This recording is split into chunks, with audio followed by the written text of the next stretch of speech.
Hi, did you know that Hashimoto's thyroiditis is a very common autoimmune disease in the United States and around the world? Now, this condition is named after a Japanese surgeon who discovered it in 1912. You know, it's an inflammatory process occurring in the thyroid gland which predisposed people to hypothyroidism or low thyroid. And basically what happens with this condition, there's a chronic immune response to thyroid proteins, which results again in the immune system, the lymphocytes, attacking your own thyroid tissue, and over time causing destruction of thyroid tissue. So it's the most common reason why people develop hypothyroidism or low thyroid in the United States. I'm always surprised to see how many new patients that come to see me who have thyroid problems are not aware that they have Hashimoto's thyroiditis. And again, most cases when people have low thyroid and they require medication, they have Hashimoto's thyroiditis. A lot of doctors may not test this with their patients, they may not tell their patients, but that's the majority cause of why people have low thyroid in the United States. Now, Hashimoto's thyroiditis primarily affects middle-aged women, but it can also occur in men and women of any age as well as children. This is very significant because 5% of the U.S. population ages 12 and older have hypothyroidism. Now, the two most common antibodies that are tested for Hashimoto's are thyroid peroxidase antibody and thyroglobulin antibody. So these are tests that any lab can run, and if elevated, it suggests that you have Hashimoto's thyroiditis. Thyroid peroxidase is an enzyme that is used to produce thyroid hormone, as well as the thyroglobulin. That's a special type of protein found in the thyroid, and that's made in producing thyroid hormone as well and storing the thyroid hormone. So when your immune system is attacking this enzyme protein, which is attacking the thyroglobulin, again, you have this autoimmune reaction to your thyroid. Again, when you're having thyroid testing done, you should be screened for these antibodies. First, to see if you have elevated antibodies and you're more likely to have low thyroid in the future. So you can work with a holistic doctor to try and get that autoimmune reaction down through natural techniques.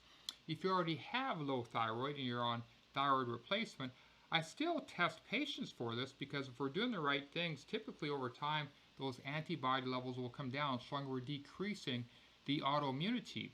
And we know that people that have Hashimoto's thyroiditis, this autoimmune condition, are more likely to have other autoimmune conditions as well.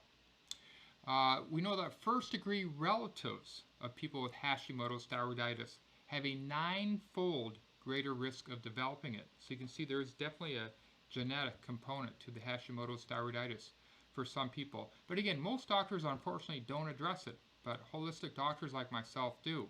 And so how do we treat Hashimoto's thyroiditis once we identify it?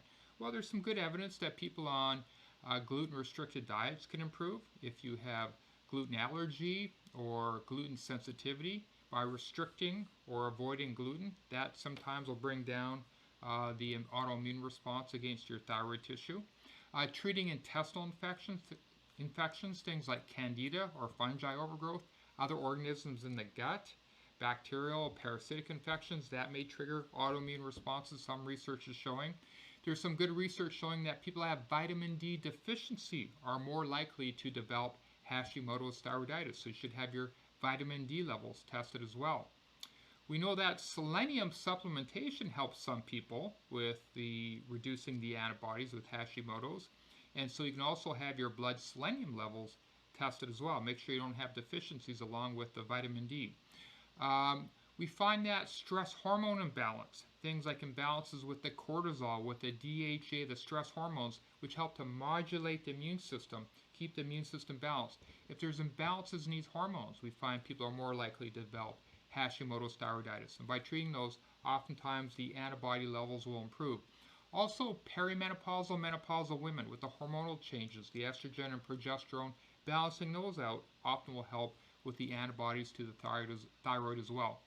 And then some of the other supplements we use, which have been shown in studies to be helpful in bringing down the antibodies.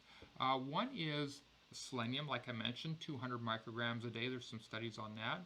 The other is black human seed oil, 500 milligrams twice a day has been shown in research to bring down the antibody levels as well. And then the other one we quite often use is glutathione. Glutathione is an antioxidant. It has some protective effects on that autoimmunity going on with the thyroid. And so typically we'll use 200 to 500 milligrams a day of glutathione. But work with a holistic doctor, find out what's going on, the root causes why you have Hashimoto's thyroiditis. I know the doctors at the Stengler Center for Integrative Medicine, we definitely track and treat patients with Hashimoto's thyroiditis and work on getting those antibody levels down and getting their thyroid levels optimized.